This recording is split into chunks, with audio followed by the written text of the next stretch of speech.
खबर यह है कि सुप्रीम कोर्ट में 26वीं आईनी तरमीम के खिलाफ दरखास्तों पर समाअत के दौरान जस्टिस जमाल खान मंदुखैल और जस्टिस आयशा मलिक के दरमियान अहम रिमार्क्स का तबादला हुआ है।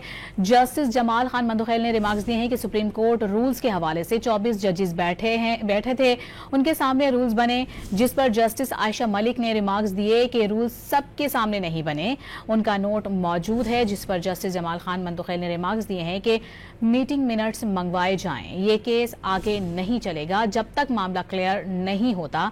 मजीद इन दोनों के दरमियान क्या रिमार्क्स का तबादला हुआ जानेंगे। डॉन न्यूज के नुमाइंदे उमर मेहताब बर्नी हमारे साथ मौजूद हैं। उमर, काफी अहम रिमार्क्स दिए गए हैं दोनों जजेस की जानिब से, आपके तफसीलात बताएंगे।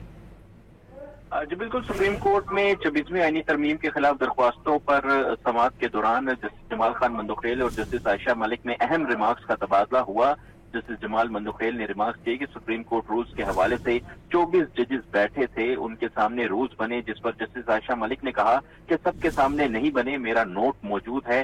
जस्टिस जमाल खान मंदुखैल ने रिमार्क्स दिए कि मीटिंग मिनट्स जो हैं वो मंगवाए जाएं, सब जजेस को इनपुट देने का कहा गया था। किसी जजेस ने दी थी और किसी ने नहीं दी थी। ये केस आगे नहीं चलेगा जब तक ये क्लियर नहीं होता।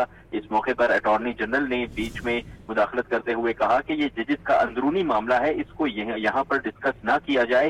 इस पर जस्टिस जमाल खान मंदुखैल ने रिमार्क किए कि यहाँ मुझे झूठा कहा जा रहा है।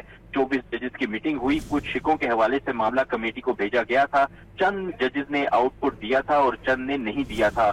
दौरान समाअत जस्टिस आयशा मलिक ने रिमार्क्स दिए, कमेटी के पास बेंचेस बनाने का इख्तियार है, फुल कोर्ट बनाने का इख्तियार नहीं। कमेटी के इख्तियारात चीफ जस्टिस के इख्तियारात नहीं कहलाए जा सकते, दोनों मुख्तलिफ हैं। हम बेंचेस नहीं बल्कि फुल कोर्ट की बात कर रहे हैं। जस्टिस अमीनुद्दीन खान ने इस्तफसार किया कि चीफ जस्टिस फुल कोर्ट बना सकते हैं जिसमें आईनी बेंच के तमाम जजेस मौजूद हों, जिस पर वकील आबिद जुबैरी ने मौक़िफ़ अपनाया कि चीफ जस्टिस के पास अभी भी फुल कोर्ट बनाने का इख्तियार मौजूद है। आबिद जुबैरी की जानिब से मुख्तलिफ अदालती फैसलों के हवाले देते हुए कहा गया कि फुल कोर्ट तश्कील देने की डायरेक्शन दी जा सकती है। जस्टिस अमीनुद्दीन खान ने रिमार्क्स दिए कि आप हमें कह रहे हैं कि चीफ जस्टिस को फुल कोर्ट बनाने का कहें, माजी में चीफ जस्टिस ने खुद फुल कोर्ट तश्कील दिया। बादराना अदालत ने 26वीं आईनी तरमीम के खिलाफ दरख्वास्तों पर समाअत कल 11:30 बजे तक मुलतवी कर दी। कल 11:30 बजे तक समाअत मुलतवी की गई है। उमर, बहुत शुक्रिया आपका।